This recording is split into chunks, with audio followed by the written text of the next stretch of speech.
Hello, সবাই শুনতে পাচ্ছ তো? হুম। ওকে, ঠিক আছে। যেহেতু আগের সপ্তাহে তোমাদের অবশ্য ক্লাস সেভাবে নেওয়া হয়নি, অনলাইনে ক্লাস, এখন অনলাইনে লজিক করানো তো একটু মুশকিলই আছে। যাই হোক, আমি মোটামুটি তোমাদের কলেজে যেটুকু শুরু করেছিলাম, যেটা তোমাদের 19 রুলস বা মানে ফর্মাল প্রুফ অফ ভ্যালিডিটি, আকারগত বৈধতা প্রমাণ থেকে প্রথম 9টা রুলসের কথা আমি তোমাদেরকে বলেছিলাম, এবং সেই 9টা রুলসের কিভাবে অ্যাপ্লাই করতে হয় তারও একটু আমি দেখিয়েছিলাম, এবং 9টা রুলস কিভাবে আসছে, কোথা থেকে, সেগুলো আমি তোমাদেরকে ব্যাখ্যা দিয়েছিলাম। ঠিক আছে, তার কিছু অংশ মনে হয় তোমাদেরকে বলেছিলাম যে বই থেকে ফটো তুলে নিয়ে যেতে, সেগুলো তোমাদেরকে করতে বলেছিলাম। তোমরা কি সেগুলো করেছিলে? যারা অনলাইন আছো, বিমলা একটা দুটো করেছো? আমি তো অনেকটাই। হ্যাঁ, আমি তো ধরো তোমাদেরকে দিয়েছিলাম মনে হয় একটা পেজ, দুটো পেজ মনে হয় দিয়েছিলাম। ঠিক আছে, ওটা যতটা করেছো, যদি সবকটা, 3টে পেজ, তাহলে ওটা যদি পারো তো সবকটা করে নিয়ে আমাকে আপাতত অনলাইনেই পাঠিয়ে দিও, হোয়াটসঅ্যাপে যদি পারো, পার্সোনাল হোয়াটসঅ্যাপে আর কি, গ্রুপে না।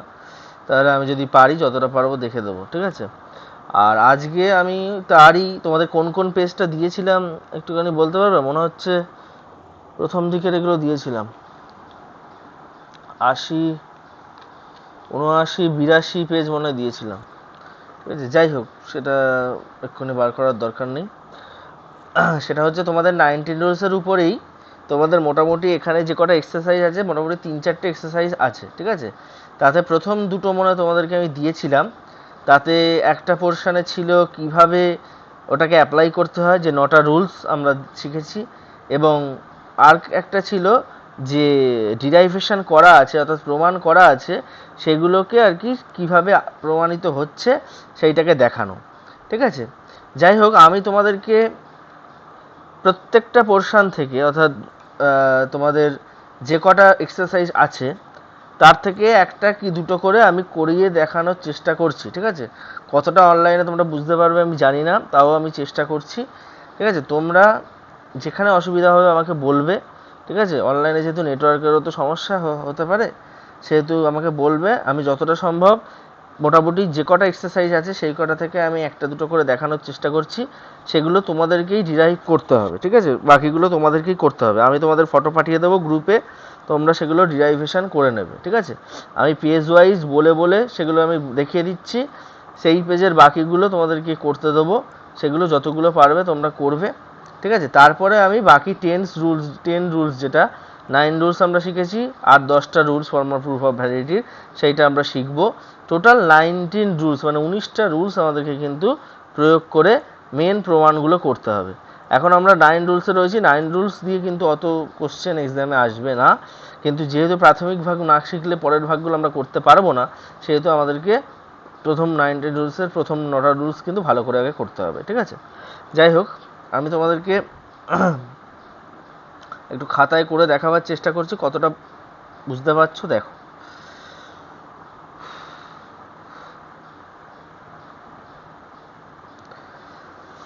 ঠিক আছে, দেখো, তোমাদের আমি মোটামুটি প্রাথমিক যে পোর্শনটা 9টা রুলস, সে কটা আমি দেখিয়েছিলাম। ঠিক আছে, যদি কারো মনে না থাকে, যে খাতায় করেছিলাম সেই খাতা থেকে একটুখানি ওটা বার করবার চেষ্টা করো। ঠিক আছে, যদি কারোর মনে না থাকে যে আমি কোথা থেকে তোমাদেরকে করিয়েছিলাম, ঠিক আছে, 9টা রুলস একটুখানি বার করে রাখো, তাহলে তোমাদের সুবিধা হবে। ওকে, দেখো, এটা তোমাদের করাচ্ছি কপির যে বই থেকে আমরা করছিলাম, সেই কপির ওই বইয়েরই আমি 382 পেজ থেকে আমি করাচ্ছি। ঠিক আছে, এখানে যেটা দেওয়া আছে তোমাদের, কিছু ফর্মাল প্রুফ অফ ভ্যালিডিটি দেওয়া আছে, এবং তার ডিরাইভেশনগুলোও করা আছে। খালি কি রুলস প্রয়োগ হচ্ছে সেই রুলসগুলোর নাম দেওয়া নেই। ঠিক আছে, এটা আমি তোমাদেরকে মনে করতে দিয়েছিলাম, তাও আমি একটা করে দেখিয়ে দিচ্ছি। রুলসগুলোর নাম দেওয়া নেই, আমাদেরকে খালি বের করতে হবে যে কোন রুলসগুলো। এগুলো কিন্তু পরীক্ষায় থাকে না, কিন্তু এগুলো করলে কি হবে, কোন কোন স্টেপের পর আমরা কোন স্টেপ করব, কেন করব, সেটা আমাদের বুঝতে সুবিধা হবে। ঠিক আছে, সেহেতু আমি তার মধ্যে থেকে একটা করে দেখাচ্ছি এবং কিভাবে করছি সেটা দেখে নিয়ে আমরা পরবর্তীকালে যখন এই রুলসগুলোকে অ্যাপ্লাই করব যেন সেইভাবেই অ্যাপ্লাই করি, এইটা আমি বোঝাবার জন্য আমি আরেকবার নতুন করে করছি। 9টা রুলস কিন্তু একটুখানি তোমাদেরকে মানে বার করতে হবে। ঠিক আছে, সেটা তোমাদের কাছে যদি কপির বই থাকে, কপির বই তো সবার কাছে নেই, আমি যেগুলো করিয়েছিলাম যাদের কাছে আছে খাতায় সেগুলো বার করো একটুখানি কাইন্ডলি। আর না হলে যে কেউ যে বাংলা বই আছে, শুক্লা চক্রবর্তীর বই হোক আর সমীর কুমার চক্রবর্তীর বই হোক, তাতে এই পোর্শনটা একটুখানি বার করো, আকারগত বৈধতা প্রমাণের এই পোর্শনটা, যাতে এই 19টা রুলস আছে। ঠিক আছে, দেখো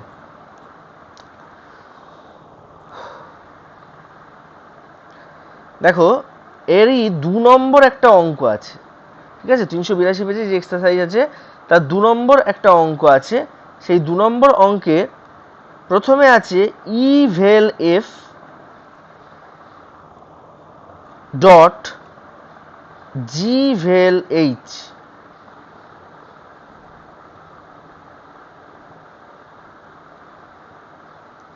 ই vel F dot G vel H. 2 নম্বরে আছে E vel G dot F implies H. Sorry, E vel G বলছি, ভুল লিখলাম, ই ইমপ্লাইজ জি ছিল, E implies G dot F implies H. 3 নম্বরে আছে কার্ল জি আর প্রপোজিশন, এগুলো সবকটাই কিন্তু প্রপোজিশন, আশ্রয় বাক্য বাংলায় যদি বলি, আর এর কনক্লুশন বা সিদ্ধান্ত আছে এইচ। তাহলে আমাকে ফর্মাল প্রুফ অফ ভ্যালিডিটির মাধ্যমে এই এইচটাকে বার করতে হবে, এই 3টে আশ্রয় বাক্যকে কাজে লাগিয়ে, এবং যে 9টা রুলস আমাদের আছে, modus ponens, modus tollens, okay, তারপরে হাইপোথেটিক্যাল সিলোজিজম দেখিয়েছিলাম, DS disjunctive syllogism, constructive dilemma, absorption, simplification, conjunction আর অ্যাডিশন। এই 9টা রুলসের কথা আমি তোমাদের বলেছিলাম। এই 9টা রুলস দিয়ে কিন্তু আমাদের এই ডিরাইভেশনটা করে দেখাতে হবে। যদিও 382 পেজে এই ডিরাইভেশনটা আমাদের করে দিয়েছে, শুধু রুলসগুলো আমাদেরকে বলতে হবে। ঠিক আছে, আমি দেখাচ্ছি। দেখো, ই ভেল এফ 4 নম্বরে দেওয়া আছে, 5 নম্বরে দেওয়া আছে জি ভেল এইচ, আর 6 নম্বরে দেওয়া আছে এইচ।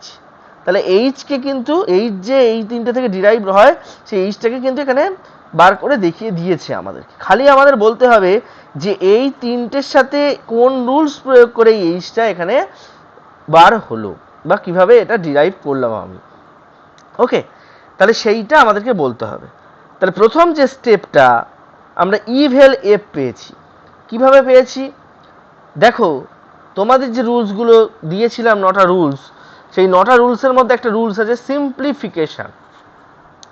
ঠিক আছে, আমাদেরকে প্রথমে, আমি সেদিন যখন করাচ্ছিলাম তখন আমি বলেছিলাম যে প্রথমে আমাদেরকে যেটা দেখতে হবে, যখন এইগুলো ধরো আমার কাছে দেওয়া নেই, ঠিক আছে, আমাদেরকে এইচটাকে ডিরাইভ করতে হবে।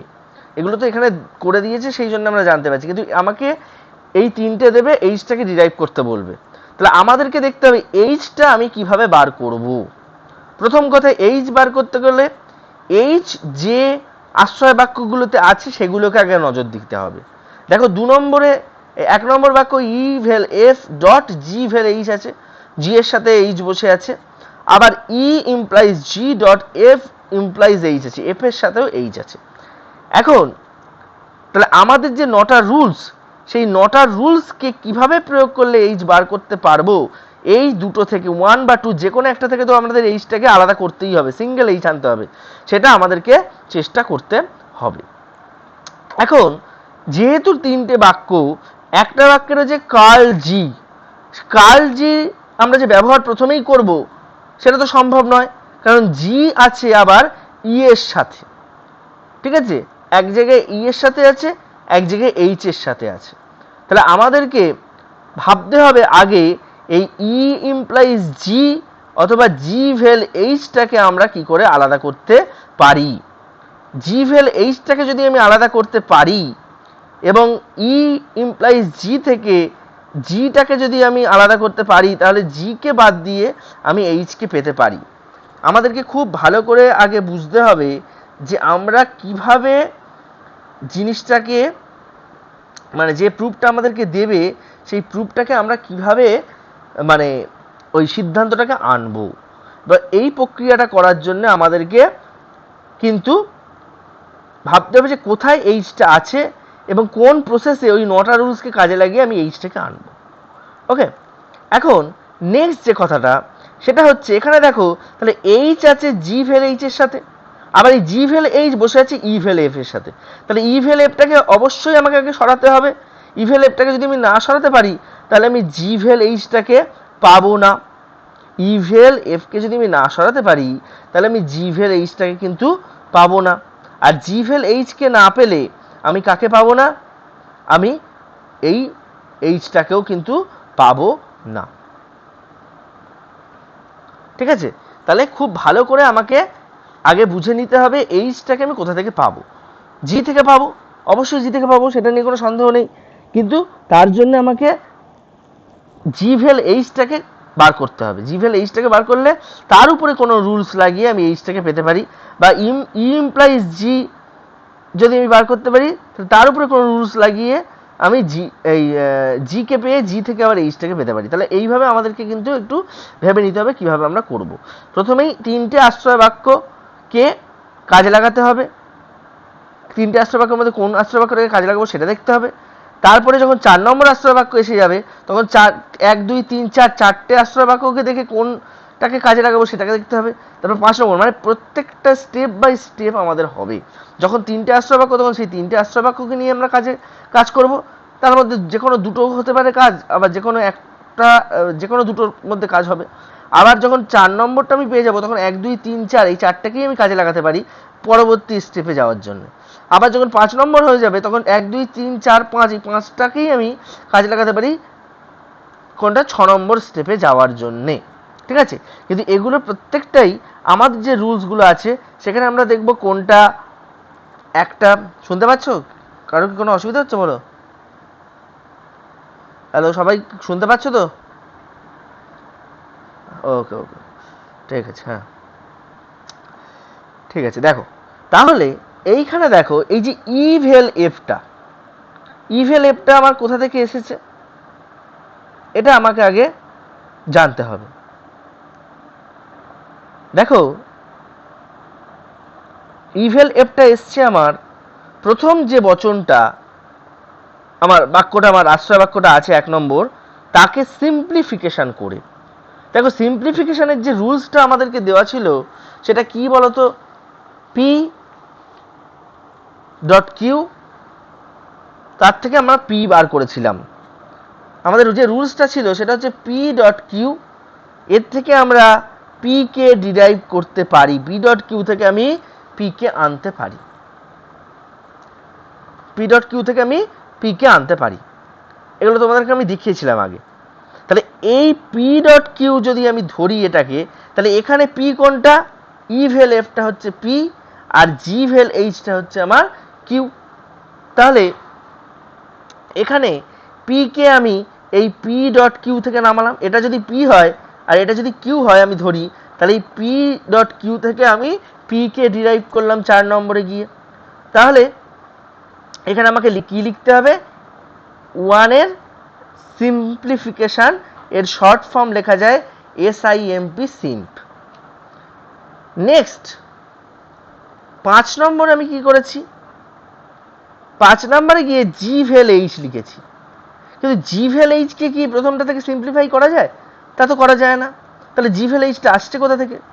দেখো এরপরে আমাদের জি ভেল এইচ কোথায় কোথায়, জি আর এইচ কোথায় কোথায় আছে? একটা আছে জি ভেল এইচ এখানে, আর একটা জি আর এইচ আলাদা আলাদা ভাবে আছে 2 নম্বর বাক্যে। দেখো E implies G dot F implies H. দেখো এই যে দুটো ইমপ্লাইজ দেওয়া আছে আর এই যেই ইভেল এফ একটা বেরিয়ে গেছে, আমাদের মাথায় অটোমেটিকলি চলে আসা উচিত, যদি রুলসগুলো বারবার আমরা দেখি, যে আরেকটা রুলস আমার আছে যেখানে দুটো ইমপ্লিকেশন বাক্য থেকে দুটো ইমপ্লিকেশন প্রথম আশ্রয় বাক্যে থাকে, তারপরে একটা আশ্রয় বাক্যে বৈকল্পিক বচন থাকে, তারপরে সিদ্ধান্তটাও বৈকল্পিক বচন হয়। সেটা কি না, আমাদের আরেকটা যে রুলস আমরা দেখেছিলাম সেটা হচ্ছে কি কনস্ট্রাকটিভ ডিলেমা। তাতে আমরা পেয়েছিলাম কি P implies Q dot R implies S, এটা 1 নম্বরে ছিল।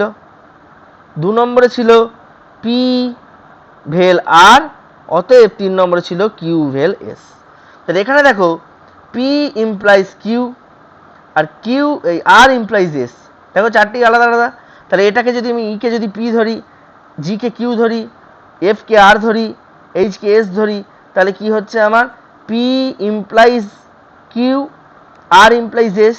তাহলে তার থেকে পি ভেল আর, এই যে আমরা এখানে করেছি পি ভেল আর, তাহলে এখানে ই ভেল এফ আমরা পেয়ে গিয়েছি। তাহলে তারপরে জি ভেল এইচ আমার পেয়ে যাব। কেন না দুটো আশ্রয় বাক্যকে কাজে লাগিয়ে 3 নম্বরটা নিঃসরণ করার কথা বলেছে, সেহেতু নিশ্চয়ই 1 নম্বরটা দিয়ে এটা হবে না, কারণ 1 নম্বরটার এখানে কোনো ইমপ্লিকেশন বাক্য তো নেই। তাহলে দুটো আশ্রয় বাক্যকে কাজে লাগিয়ে 3 নম্বরটা নিঃসরণ করার যে প্রক্রিয়া, তাতে আমরা দেখছি যে সিডিতে সেরকমই একটা প্রক্রিয়া আছে। ই ইমপ্লাইজ এই P implies Q R implies S থেকে পি ভেল আর থাকলে আমরা কিউ ভেল এস লিখতে পারি, পি ভেল আর থাকলে কিউ ভেল এস লিখতে পারি। তাহলে একটা আশ্রয় বাক্য আমার এখানে আছে ই ইমপ্লাইজ জি, এফ ইমপ্লাইজ এইচ।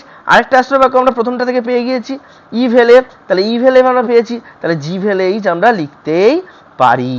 তাহলে এটা দেখো কত নম্বর, 2 আর 4 এর আমরা কি করলাম, CD constructive dilemma, short form হচ্ছে সিডি। এরপরে আমরা যেটা করব যে এইচ আমাকে পেতে হবে। এখন এইচ দিয়ে একটা বাক্য যেটা আমাদের দরকার ছিল সেটা তো আমরা পেয়ে গিয়েছি। তাহলে এফ ইমপ্লাইজ এইচ পেতে হতো যেখানে এইচ আছে, অথবা জি ভেল এইচ পেতে, জি ভেল এইচ পেয়ে গেছি। তাহলে এই জি ভেল এইচ এর উপর এমন কোনো নিয়ম আমাদেরকে প্রয়োগ করতে হবে যার থেকে আমরা কি পেতে পারি না, আমরা যার দ্বারা আমরা নিশ্চয়ই এইচটাকে পাবো। এবং জি ভেল এইচ এই যতগুলো 9 রুলস আছে তার মধ্যে একটা রুলসই আছে যেটা ভেলের উপরে প্রয়োগ হয়। দেখো সেটা হচ্ছে ডিসজাংটিভ সিলোজিজম। ডিসজাংটিভ সিলোজিজমে আমরা ভেলের উপরে প্রয়োগ করে দেখিয়েছি। সেটা কি পি ভেল কিউ থেকে যদি কার্ল পি থাকে তাহলে আমরা কিউ লিখতে পারি। সরি, এটা 1 নম্বর, এটা 2 নম্বর। পি ভেল কিউ তার সঙ্গে যদি কার্ল পি থাকে 2 নম্বর আশ্রয় বাক্যে, তাহলে কিউ আমরা করতে পারি। এটা আমি বলেছিলাম যে বৈকল্পিক বচনের যে নিয়ম ছিল, হয় রাম যাবে অথবা শ্যাম যাবে, তাহলে রাম যায়নি অতএব শ্যাম যাবে। এটা হচ্ছে বিকল্প অস্বীকার, একটা বিকল্পকে অস্বীকার করে অন্য বিকল্পকে স্বীকার করা। এটা আমাদের যে বৈকল্পিক এবং প্রাকল্পিক যে প্রাথমিক যে চ্যাপ্টারগুলো তাতে কিন্তু আছে। ঠিক আছে, যদি আমরা একটা বিকল্পকে অস্বীকার করে আরেকটা বিকল্পকে স্বীকার করি সেটা করা যায়, কিন্তু একটা বিকল্পকে স্বীকার করে আরেকটা বিকল্পকে কখনো অস্বীকার করা যায় না, তাতে বিকল্প অস্বীকারজনিত দোষ হয়ে যায়। তাই একটা এই বিকল্প স্বীকারজনিত দোষ হয়ে যায়। তাই জন্য আমাদের কি করতে হবে না, বৈকল্পিক বচনে এই যে নিয়মটা পি ভেল কিউ, এটা আমাদের প্রাথমিক যে চ্যাপ্টারগুলো তাতে আছে, বৈকল্পিক বচন প্রাকল্পিক বচনের চ্যাপ্টারে, যে দুটো বিকল্পের মধ্যে একটা বিকল্পকে অস্বীকার করে আরেকটা বিকল্পকে আমি স্বীকার করতে পারি, সেটাই এখানে করেছে। পি ভেল কিউ এর মধ্যে পি কে অস্বীকার করে কিউ কে স্বীকার করেছে। তাহলে সেই নিয়মটাই এই সিডি এই যে ডিসজাংটিভ সিলোজিজম ডিএস নিয়মটাকে কাজে লাগিয়েই কিন্তু এখানে আমরা জি ভেল এইচ থেকে জি যদি পি হয়, এইচ যদি কিউ হয়, তাহলে এখানে দেখো আমার নিশ্চয়ই কার্ল পি কোথাও বসে আছে। দেখো 3 নম্বরে কার্ল পি বসে রয়েছে, তাহলে 5 নম্বর হচ্ছে পি ভেল কিউ, তার থেকে 3 নম্বরে আমার আছে কি, অবশ্যই আমি উপরে যেতে পারি। এটা তোমাদের মনে হয় উপরে কি করে যাব, উপরে যেতে পারি, আমরা পরে আগেরটাকে কাজে লাগাতেই পারি, সেই নিয়মটা আমাদের হাতে আছে। তাহলে জি vel H P vel Q তাকে, আর এই যে কার্ল পি, জিটা এখানে কার্ল পি হয়ে যাচ্ছে, তাহলে কার্ল পি লাগিয়ে আমরা কার্ল পিকে কাজে লাগিয়ে আমরা কিন্তু কিউ কে পেতে পারি। তাহলে আমরা এখানে পেলাম কি জি ভেল এইচ, তাহলে ডিএস নিয়মে আমরা 5 আর 3 এর ডিএস করলাম, ডিসজাংটিভ সিলোজিজম করে আমরা এই এইচটাকে প্রুভ করলাম। ঠিক আছে, এইভাবে কিন্তু এই প্রুফগুলোকে করে দেওয়া আছে, শুধু আমাদেরকে দেখতে হবে, এবং এগুলো আমরা যত করব আমাদের পরবর্তী যে অ্যাপ্লাইটা আরো ভালো করে আমরা করতে পারবো। ঠিক আছে, এটা কি বুঝতে পারলে? হ্যালো, সবাই বুঝতে পেরেছো?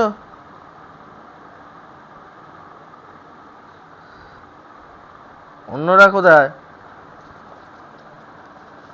অন্যরা সবাই বুঝতে পেরেছো?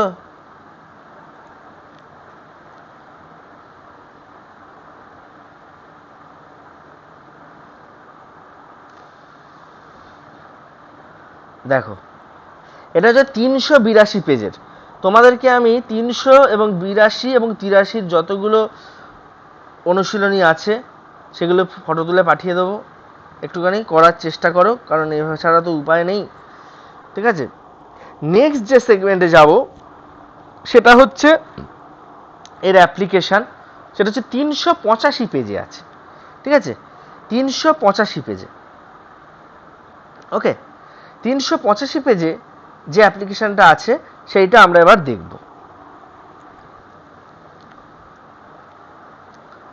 দেখো 385 কপির যে পেজ, আমার কাছে যে বইটা আছে 13 এডিশন, তার কারোর কাছে যদি কপির বই থাকে 385 পেজে যে মিলবে তার কোনো মানে নেই।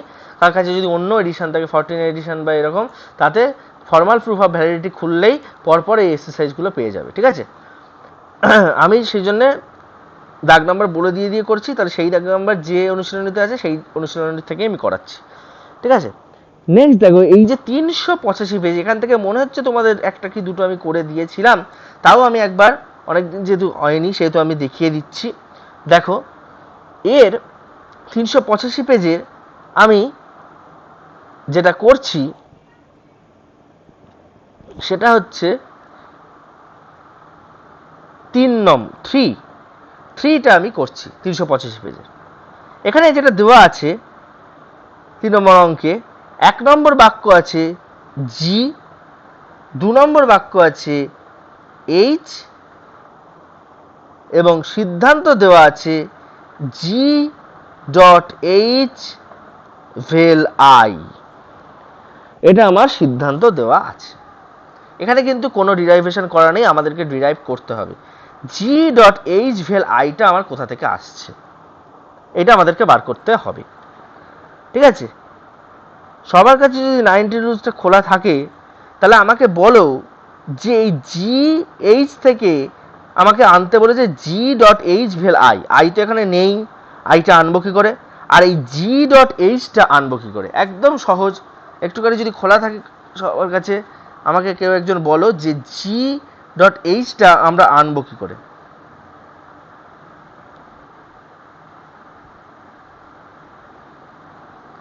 পারবে বলতে?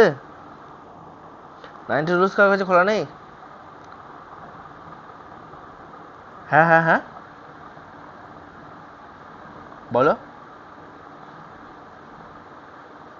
হ্যাঁ, 1 থেকে 9 নম্বর রুলের মধ্যেই আছে, জি এইচ আলাদা আলাদা আছে, আমাকে G dot H vel I আনতে হবে। তা আগে তো জি ডট এইচ আনি, তারপরে তো আই আনবো, তাহলে জি ডট এইচটা আমি কিভাবে আনবো?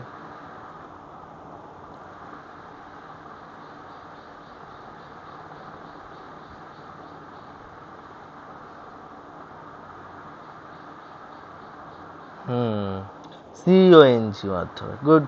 তাহলে সিওএনজিতে আমাদের ছিল, আমাদের সিওএনজিতে কি ছিল না, 1 নম্বর বাক্যে যদি আমার পি থাকে, 2 নম্বর বাক্যে যদি আমার কিউ থাকে, আমি তার থেকে সিদ্ধান্ত পি ডট কিউ আনতে পারি।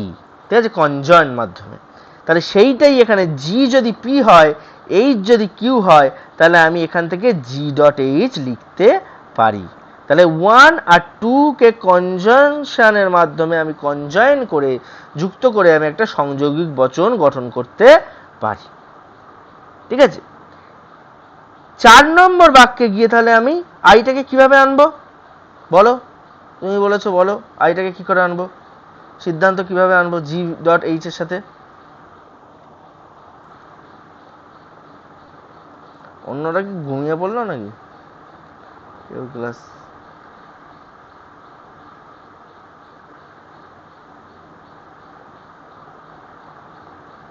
বলো বিমলা, বলো। 3টের মতো কেন? এখানে আমার ধরো পি আর কিউ আছে, ঠিক আছে, আমি পি ডট কিউ আনলাম, এবার আমাকে বলেছে ওর সঙ্গে ধরো আমি আর কে যোগ করব, আর কে যোগ করেছি ভেল দ্বারা, না তা ভেল দ্বারা আমি যোগ, সিডি আমি করলে কি বেরোবে? সিডি কি আছে এখানে? এখানে সিডি, সিডি মানে সিডির নিয়ম কি? সিডি করলে তো আমার ইমপ্লিকেশন থাকতে হবে, এখানে তো ইমপ্লিকেশন নেই, এখানে সিম্পলি জি ডট এইচ এর সাথে ভেলকে যুক্ত করে দিয়েছে। তাহলে যোগটা আমি করব কি করে? অ্যাডিশনের মাধ্যমে। বাংলায় যদি আমরা বলি অ্যাডিশনের মাধ্যমে, তাহলে জি ডট এইচ যদি আমার পি হয়, তার সাথে আমি কিউকে যোগ করে দিতে পারি। আমাদের অ্যাডিশনের নিয়মে ছিল কি না, যদি আমার পি থাকে তাহলে আমি পি ভেল কিউ, পি এর সাথে কিউকে যোগ করে দিতে পারি। যদি আমার পি থাকে তাহলে আমরা পির সাথে কিউকে যোগ করে দিতে পারি। তাহলে সেইটাই আছে, জি ডট এইচ এর সাথে ভেল আই, আইকে আমি যোগ করে দিয়েছি। হ্যাঁ বলো বলো বলো।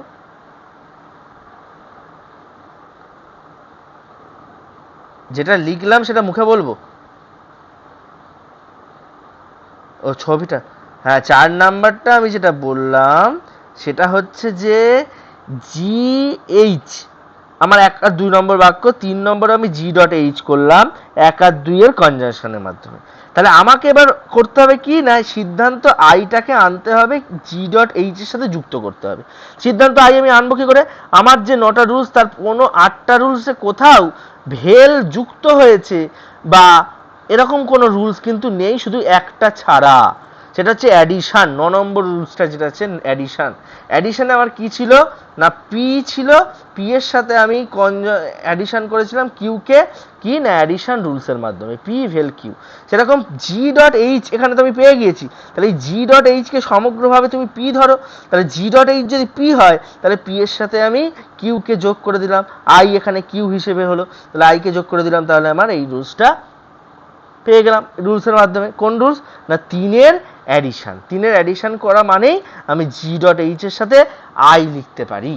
ঠিক আছে, এখানে আই না থেকে যদি পি থাকতো তাও লিখতে পারি, আর থাকতো তাহলে যে কোনো রকম কনজাংশন বলছি যুক্তকরণ আমি অ্যাডিশন দিয়ে করতে পারি। এবার বুঝতে পেরেছো?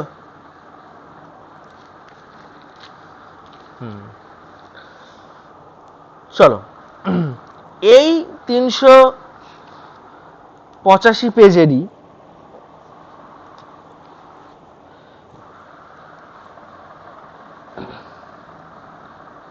আরেকটা অঙ্ক আমি দেখাই।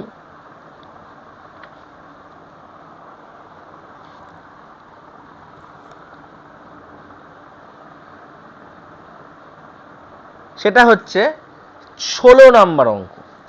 ঠিক আছে, 16 আমি দেখাচ্ছি, দেখো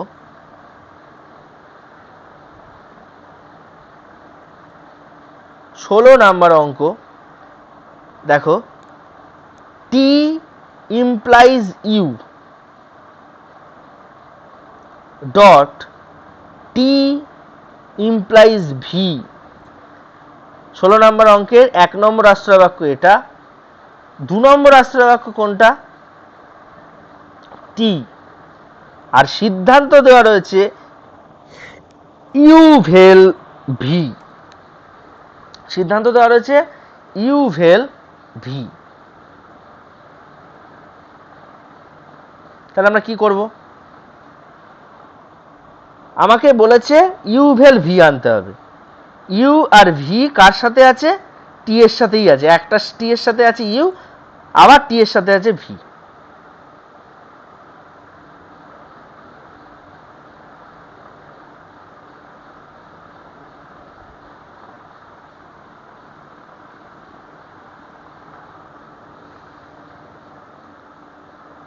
বলো তো কি হতে পারে?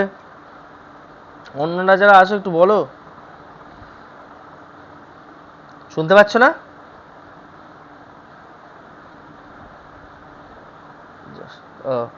আমি বললাম যে T implies U dot T implies V. এই যে বাক্যটা, এটা 1 নম্বর বাক্য, 2 নম্বর বাক্য টি, আর 3 নম্বর হচ্ছে অতএব দিয়ে আছে ইউ ভেল ভি। তাহলে আমাকে ইউ ভেল ভিটাকে প্রমাণ করতে হবে এই দুটো আশ্রয় বাক্যকে কাজে লাগিয়ে, সরি ডিরাইভ করতে হবে। এটা তো প্রমাণিত, এটাকে আমাকে প্রুভ করতে হবে, প্রেজেন্ট করতে হবে। তাহলে আমি কিভাবে এটাকে বার করব? আকারগতভাবে আমাদের 9টা রুলসের মাধ্যমে। একটা ইউ ভেল ভি বার করতে হবে, ইউ টি এর সাথে বসে আছে, আবার ভিও টি এর সাথে বসে আছে, আর শুধু টি একটা দেওয়া আছে। তাহলে আমি ইউ ভেল ভিটাকে কিভাবে বার করব?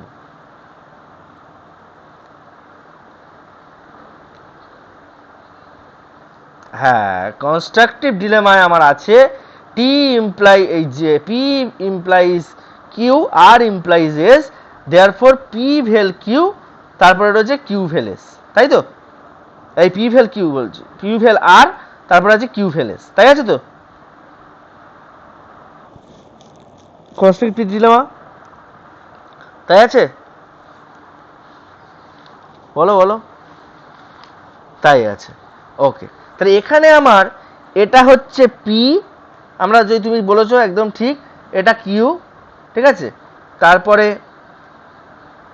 কেটে গেলেই খোলা হয়ে যাবে, দাঁড়াও।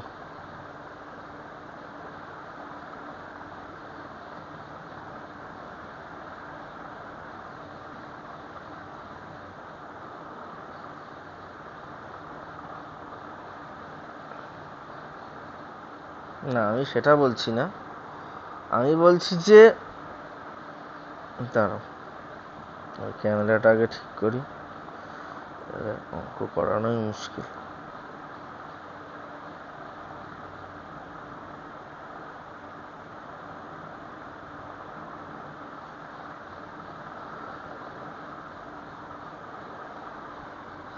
দেখো এখানে আছে টি ইমপ্লাইজ ইউ তো, আর টি ইমপ্লাইজ ভি। এখন টি ইমপ্লাইজ ইউ আর টি ইমপ্লাইজ ভি, এখানে টি আছে, তাহলে আমার পি ইমপ্লাইজ কিউ আছে, এটা আছে আর ইমপ্লাইজ এস। আমার নিয়মটা আছে পি ভেল কিউ আসবে পরেরটায়, আর তারপরে আমাকে বার করতে হবে অতএব R vel S. P vel Q যদি থাকে তাহলে আর ভেল এস বার করতে পারবো। P implies Q dot R implies S থাকলে এক নম্বর বাক্যে, দু নম্বর বাক্যে যদি পি ভেল কিউ আমি পেয়ে যাই, তাহলে আমি আর ভেল এস লিখতে, এই আর ভেল এস বলছি, পি ভেল আর যদি আমি পেয়ে যাই, পি ভেল আর সরি পি ভেল আর যদি পেয়ে যাই, তাহলে কিউ ভেল এস আমি লিখতে পারবো। পি ভেল আর পেয়ে গেলে কিউ ভেল এস। তাহলে এখানে আমার পি কিউ আছে আর এস আছে, আর তো পি আছে, আর ভেল এস তো এই আর তো নেই এখানে, শুধু তো পি আছে, তাই না? দেখো দু নম্বর বাক্যে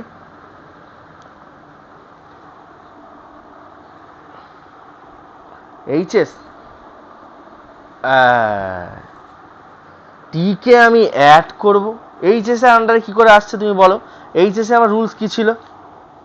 এইচএস এ আমার রুলস ছিল P implies Q, Q implies R, therefore P implies R. P implies Q, Q implies R এখানে তো আলাদা আলাদাভাবে নেই, তার থেকে কিউ ইমপ্লাইজ আর আনতে হবে। তা আমাকে তো পি ইমপ্লাইজ কিউ আলাদা যদি আমি করি, এখানে ধরো তুমি যেটা বলছো পি ইমপ্লাইজ কিউ আর কিউ ইমপ্লাইজ আর, তার থেকে আমার আসছে পি ইমপ্লাইজ আর, এইচএস এর নিয়ম। তো এখানে পি ইমপ্লাইজ কিউ আছে আর কিউ ইমপ্লাইজ আর আছে। কোনটাকে বলছো? এটাকে তো একবার পি ধরছো আর এটাকে কিউ ধরছো, আবার এটাকে কিউ ধরছো, টিকে তো একবার পি ধরেছো, তাহলে তোমরা ধরতে পারবো না যদি তুমি সেইটাই বলো। আর এখানে তো তুমি সিম্পলিফিকেশন করে একটাকে আনতে পারবে, পি ইমপ্লাইজ কিউকে নামাতে পারবে, কিন্তু কিউ ইমপ্লাইজ আর কে কি করে আনবে? আনতে তো পারবে না। এখানে যেটা হবে সেটা হচ্ছে টি ইমপ্লাইজ ইউ আর T vel V, T implies V আছে। এখানে আমাদের রুলসটা হচ্ছে পি ভেল আর যদি থাকে কিউ ভেল এস আমি আনতে পারবো। এখন এখানে টি মানে পিটা আমার কাছে আছে, আরটা আমার কাছে নেই, ঠিক আছে? এখানে আরও কিন্তু টি, তাহলে আমি একটা জিনিস যেটা করতে পারি, টি ভেল টি, কারণ টিকে আমি টি এর সাথে অ্যাডিশন করে দিতে পারি, ঠিক আছে? তাহলে আমি এক নম্বরের না করে দু নম্বরে আমি কি করব? অ্যাডিশন করব টি ভেল টি। তাহলে আমি যদি দুকে অ্যাডিশন করি টি ভেল টি, তাহলে তোমার এই পি ভেল আর চলে এলো। এবার তুমি বলবে স্যার যে পি ভেল আর, স্যার আর মানে তো টি, আবার পি মানেও টি, তাহলে দুটোই তো পি আর আর ভাগ করব কি করে? আসলে এটা যেহেতু দুটোতেই আমার যে বচন দুটো আমার মেন যে প্রধান আশ্রয় বাক্য, সেখানে যেহেতু দুটোকেই আমি টি ধরে টি দিয়েছে আমাকে, সেহেতু দুটোকে আমার আলাদা আলাদা বাক্য হিসেবে দিয়েছে, সেহেতু একে আমি পি কিউ ধরছি, একে আমি আর এস ধরছি। এই জন্যেই আমি এইটাকে অ্যাডিশন করে এইটাকে পি আর আর ধরতে পারছি, যেহেতু আমার আলাদা আলাদা বাক্যে এই দুটোকে দিয়েছে, সেই জন্য আমি টি ভেল টি লিখতেই পারি। না লিখলে আমি এই ইউ ভেল ইটা আনতে পারছি না। তাহলে 4 নম্বরে গিয়ে আমি এবার সহজেই ইউ ভেল ভি আনতে পারবো কিভাবে, না 1 আর এই 3-এর কি করে, সিডি করে। বলো বলো, যারা অসুবিধা হচ্ছে বলো। নিজেদেরকে একটু খাতায় লিখতে হবে, আমার দেখে দেখে একটুখানি খাতায় লিখতে হবে, যদি না দেখতে পাবো তাহলে একটুখানি বলতে হবে, না খাতায় লিখলে নিজেরাও বুঝতে পারবে না, আমার এখান থেকে দেখে দেখে, যারা যেহেতু অনলাইনে ক্লাস তো সেহেতু। বলো কে বুঝতে, কোনটা বুঝলে না, চারের দাগেটা বুঝলে না, চারের দাগেটা কি হলো, চারের দাগেটা কি হলো, আমি তো চারের দাগেটা আনার জন্যই তো 3-এর দাগেটা করলাম। আমাদের যে সিডি রুলসটা কি বলছে, P implies Q R implies S, তার থেকে আমার 2 নম্বর বাক্যে কি আছে, দুটো দুটো পদ দিয়ে সিডি আছে, কিন্তু দুটো আশ্রয় বাক্য দিয়ে, একটা হচ্ছে P implies Q dot R implies S, আর একটা হচ্ছে পি ভেল আর। যদি এই দুটো থাকে তাহলে আমি কিউ ভেল এস লিখতে পারি। কি করা হলো, পি আর আর কে একসাথে ভেল দিয়ে যোগ করা হলো, আর কিউ আর এস কে একসাথে ভেল দিয়ে যোগ করা হলো। এখন এখানে আমার দেওয়া রয়েছে টি ইমপ্লাইজ ইউ আর টি ইমপ্লাইজ ভি, তার মানে দুটো ইমপ্লিকেশন দিয়ে বাক্য আছে, আর একটা টি দেওয়া আছে। এখন ইমপ্লিকেশন দিয়ে 9টা রুলসের মধ্যে আমার একটা জিনিসই আছে, সেটা হচ্ছে কি, দুটো ইমপ্লিকেশন দিয়ে দুটো জিনিস আছে, একটা এইচএস আর সিডি, কিন্তু এই সিডির এই পুরো এই আকারটা সেম, এই আকারটা আছে, কিন্তু সেম এই আকারটা থাকলেও সিডির একটা আশ্রয় বাক্য কিন্তু এখানে আছে, দুটো আশ্রয় বাক্য নেই, মানে যতক্ষণ আমরা এইটা করিনি ততক্ষণ শুধু টি দেওয়া রয়েছে, তাহলে পি দেওয়া রয়েছে কিন্তু আর তো নেই, তাহলে আমাকে কি করে চেষ্টা করতে হবে, পি এর সাথে আরটাকে আনতে হবে। এবার এখানে আমি তাহলে কি করলাম, টি ভেল টি, যেহেতু এখানে প্রথম বাক্যের পিও টি আর দ্বিতীয় বাক্যের আরও টি, সেহেতু আমি টি এর সাথে টি কে অ্যাডিশন করে পি ভেল আরটাকে নিয়ে চলে এলাম। তাহলে এখানে এটা হলো কি, পি, এটা হলো আর, তাহলে আমি কিউ ভেল এসটাকে নামাতেই পারি। এখানে ইউ হচ্ছে কিউ আর ভি হচ্ছে এস। বুঝতে পারছো বিমলা? হ্যালো, বলো, হ্যাঁ বলো। হুম হুম হুম হুম হুম হুম যেটা ইচ্ছে সেটাকে নামাই নিত, এখানে কোনো নামানোর তো কোনো এই আসছে না। এখানে আমি 2 নম্বর টি এর সাথে টি কে অ্যাডিশন করেছি, ঠিক আছে? কেন অ্যাডিশন করেছি, আমার যে কনস্ট্রাকটিভ ডিলেমা রুলস, এখানে কনস্ট্রাকটিভ ডিলেমা রুলস ছাড়া অন্য কোনো রুলস আমি প্রয়োগ করতে পারছি না, না প্রয়োগ করে আমি ইউ ভ্যালিকে ভিকে আনতে পারবো না, কিন্তু আমাকে কনস্ট্রাকটিভ ডিলেমার রুলসটা কাজে লাগাতে হবে। অ্যান্ড কনস্ট্রাকটিভ ডিলেমার রুলসে আমাকে বলা রয়েছে P implies Q dot R implies S যদি থাকে, তাহলে আমি পি ভেল আর কে নিয়ে, দ্বিতীয় বাক্য যদি পি ভেল আর থাকে, তাহলে আমি কিউ ভেল এসটাকে আমি ব্যবহার করতে পারি। দেখো যে রুলসটা আমি এখানে লিখেছি, এখন আমার এইখানে দেওয়া রয়েছে টি আর ইউ, আর এখানে দেওয়া রয়েছে টি আর ভি। এখন এখানে নিচে 2 নম্বর বাক্যে টি দেওয়া রয়েছে, কিন্তু শুধু টি হলে তো পি এলো, কিন্তু আর তো এখানে আসে নেই, তাহলে পি আর যদি না থাকে তাহলে আমি কিউ ভেল এস কে আনবো কি করে? তাহলে পি ভেল আর কে আনার একটাই উপায় আছে, সেটা হচ্ছে অ্যাডিশন। এবার অ্যাডিশনটা টি এর সাথে ভেল টি করলাম কেন, না এখানে পি আর আর দুটোই টি, সেহেতু আমি এখানে টি ভেল টি আনতেই পারি, না আনলে তবেই আমি এই ইউ ভেল ভিটাকে আনতে পারবো।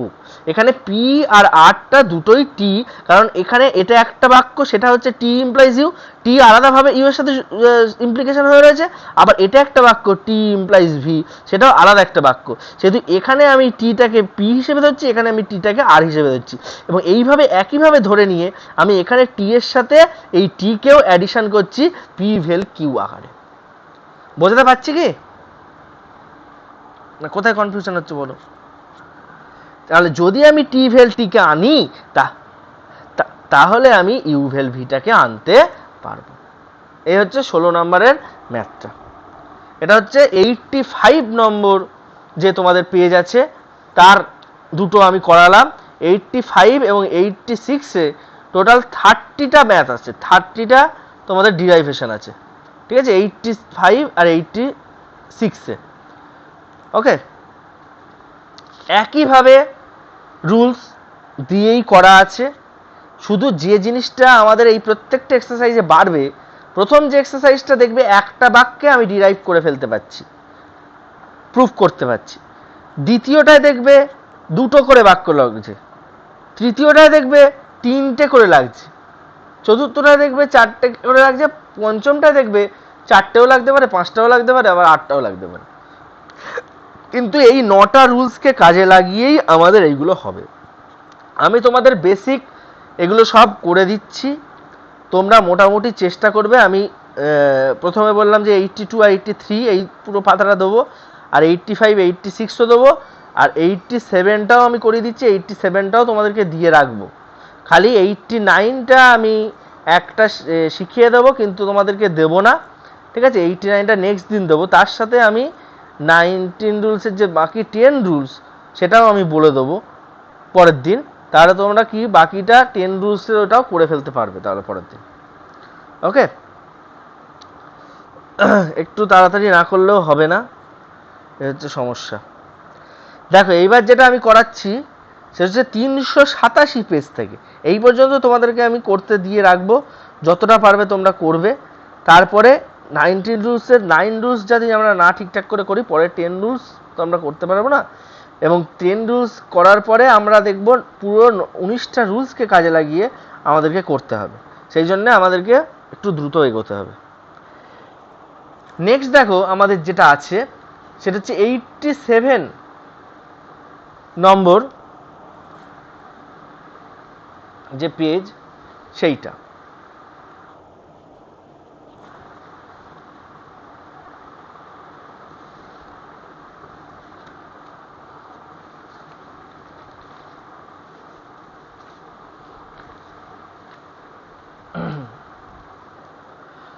দেখো আগেরগুলো এই যে 85 86 দেখবে এরকম করে দুটো করে বাক্যতেই আমার প্রুফটা হয়ে যাচ্ছে, মানে যেটা প্রুফ করতে বলেছে সেটা আমরা পেয়ে যাচ্ছি। এরপরে যেটা 87-এ যাবো, ম্যাক্সিমাম তিনটেই বেশিরভাগ ক্ষেত্রে লাগবে, দুই একটার ক্ষেত্রে তো চারটে লাগলেও লাগতে পারে, ঠিক আছে? এখান থেকে যেটা আমরা করব সেটা হচ্ছে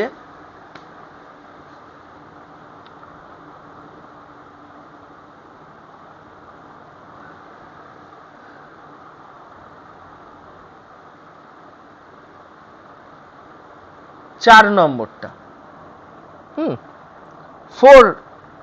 387 পেজের 4 নম্বরটা আমি করছি। দেখো, কে ডট এল ইমপ্লাইজ এম, কে ডট এল ইমপ্লাইজ এম। 2 নম্বর হচ্ছে কে ইমপ্লাইজ এল, সিদ্ধান্ত দিয়েছে কে implies K dot L dot M.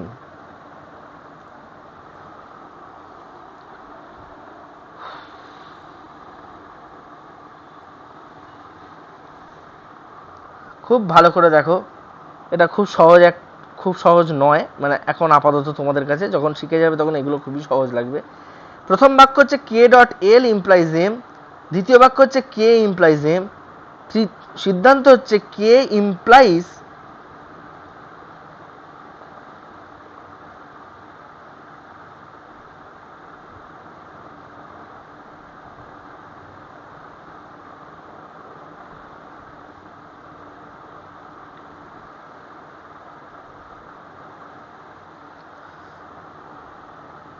কে implies K dot L dot M. ওকে, এখন এটাকে আমরা কিভাবে ডিরাইভ করব?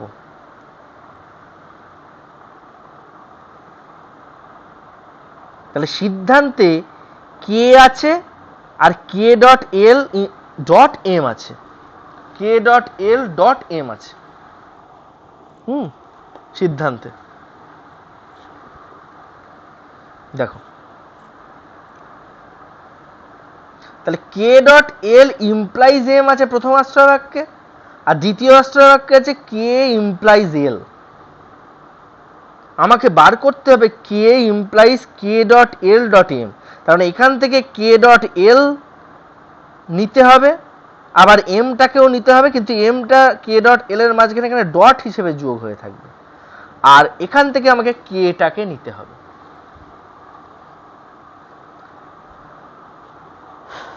দেখো আমাদের যে 19টা রুলস আছে, এই সরি 9টা রুলস আছে, তাতে প্রথম যে মোডাস পোনেন্স রুলস, তার হওয়ার চান্সেস এখানে আছে? একেবারেই নেই। 2 নম্বর যে মোডাস টোলেন্স রুল, তাতে তো কার্ল আছে, সেটাও হওয়ার সম্ভাবনা নেই। 3 নম্বর যে হাইপোথেটিক্যাল সিলোজিজম, সেটা হওয়ার, হ্যাঁ বলো বলো। হুম হুম ওটা কার উপরে প্রয়োগ করব বলো? হুম হুম ওকে, তাহলে একদম ঠিক বলেছো, কোনো রুলস কিন্তু খাটবে না। যেহেতু এখানে ডট দিয়ে সবকটা আছে, সেহেতু এবিএস রুলসটা আমরা জানি যে কে ইমপ্লাই পি ইমপ্লাইজ কিউ যদি থাকে, এবিএস রুলস যেটা আমরা দেখেছি, তাতে আমরা দেখেছি পি ইমপ্লাইজ কিউ যদি থাকে, তাতে আমরা লিখতে পারি কি P implies P dot Q. এরকম কোনো রুলস আছে কি? না P dot Q implies P, কি আছে বলো তো? ঠিক লিখেছি তো? বুঝতে পারছো না একদম? দেখো এবার বুঝতে পারছো? এখনো বুঝতে পারছো? স্ক্রিন এতটা ঝাপসা লাগছে? সবাই বুঝতে পারছো না? কেউই বুঝতে পারছো না নাকি কেউ কেউ বুঝতে পারছো? দেখো রয়েছে পি ইমপ্লাইজ কিউ, আমি জুম করে দেখাচ্ছি। পি ইমপ্লাইজ কিউ, হ্যাঁ এই রুলসটা, তাহলে এইটাকেই আমরা এখানে প্রয়োগ করি। কে আর এল কে আমি পি ইমপ্লাইজ কিউ ধরি, কে আর এল হচ্ছে পি ইমপ্লাইজ কিউ। তাহলে পি, তোমাদের আবার নন্দা ম্যাম মনে ক্লাসে রে দিচ্ছে, এইটাই আমি করিয়ে নিয়ে ছেড়ে দেবো। P implies P dot Q, এই সরি সরি সরি 3 নম্বরে আমরা করবো কি K implies K dot L, K implies K dot L. তাহলে 2 এর আমার এটা হলো কি এবিএস অ্যাবজর্পশন।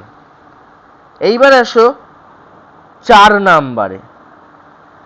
দেখো কে ইমপ্লাইজ কে ডট এল আছে, আর এখানেও কে ডট এল ইমপ্লাইজ এম আছে।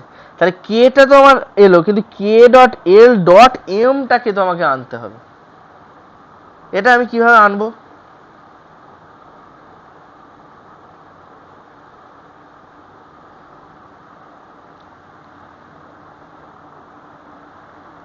বলতে পারবে?